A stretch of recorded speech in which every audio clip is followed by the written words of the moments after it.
8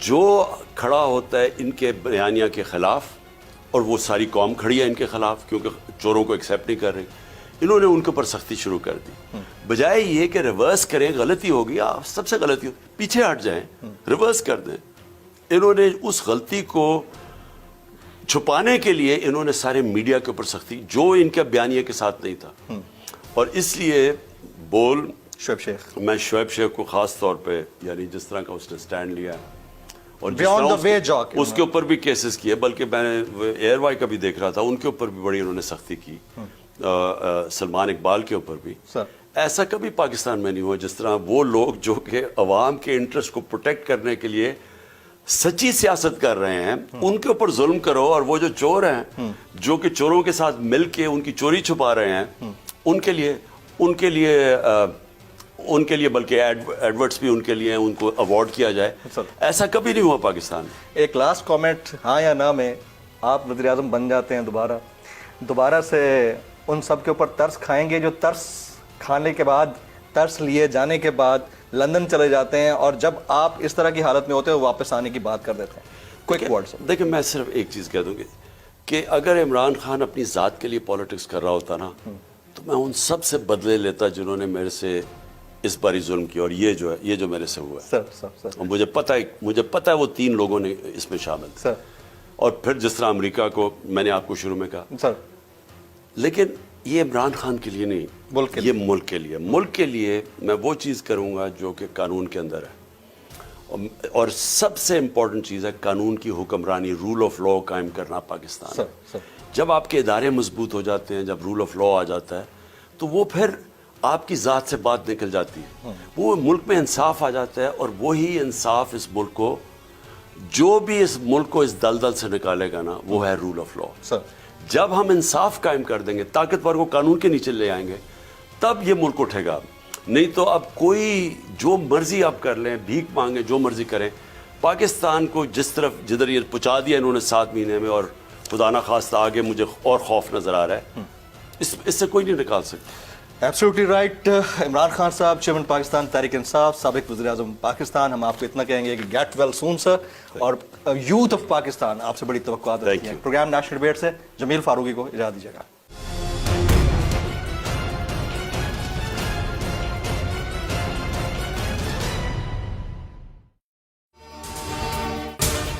اگر آپ کو یہ ویڈیو پسند آئی ہو تو سبسکرائب کیجئے اور بیل آئیکن ضرور ہٹ کیجئے گا.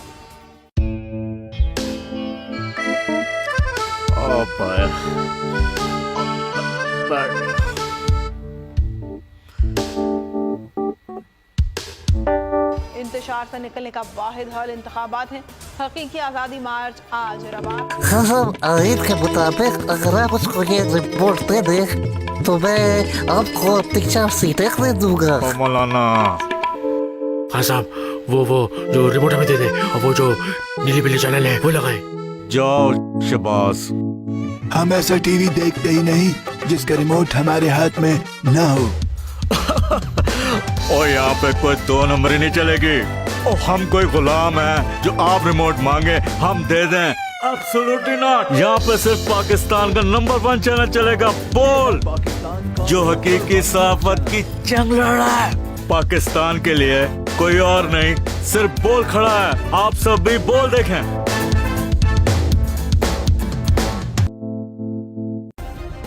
سبسکرائب کریں اور بیل دبائیں تاکہ کوئی خبر رہ نہ جائے.